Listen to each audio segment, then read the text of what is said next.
Welcome back to One Comic Book a Day, where we're covering Superman 92 and the first story, The Impossible Headlines. This is sort of the inverse opposite, where the publisher was sick for a while, and I think his wife, they never made it clear if it was his wife or mother. She was a very old woman, took over the Daily Planet and demanded that there be no sensationalist headlines. So, like, there could be nothing exciting in the Daily Planet. This involves Perry going on vacation and the editor in his stead demanding nothing but sensationalist headlines. So that you feel like that would be an easier thing to get away with. But that's kind of what the story is about. What's really happening is some criminals are forcing the correspondents to make up headlines and send them in.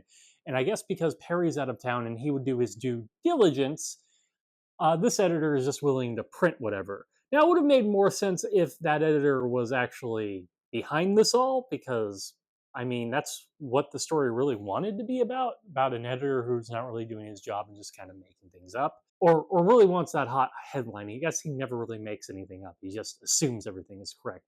This doesn't feel like it actively goes against him in the way you kind of want the conflict to go against him. Like, he could have been worse at this job. The criminals reasoning is never 100% stated. They tell Superman that they're not going to talk. It's sort of assumed that they're trying to hurt the Daily Planet by tricking them into printing something that's fake, but we don't actually get anything out of the villains. In fact, we never even meet the boss that they claim exists at one point. They just say that they are not talking when Superman captures the few criminals he does capture. The final part of this plan, which involved Superman doing three things, of course, he had to actually go and make these things happen so the Daily Planet did not look bad, which is horrifying on its own grounds, but not as horrifying as it could be. He didn't make a volcano explode. Whenever he's going to do something across the world, a volcano is going to be involved in some way. I don't know why I'm complaining about that. The volcano stuff is usually the more interesting things.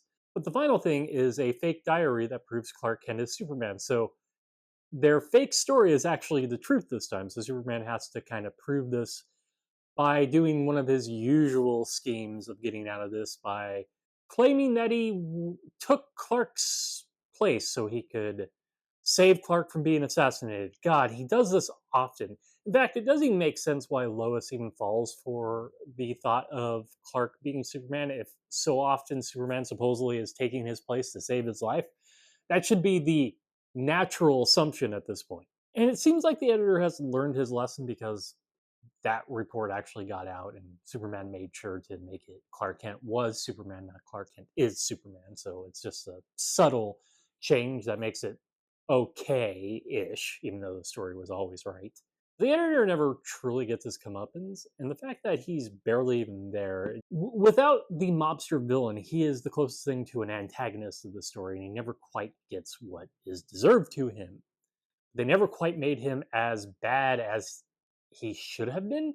Once again, concepts are introduced that they don't go all the way through with. And this one, it feels like half an idea if they don't explain what the villains, the criminal, the mob boss was after the whole time. It just kind of goes away with that.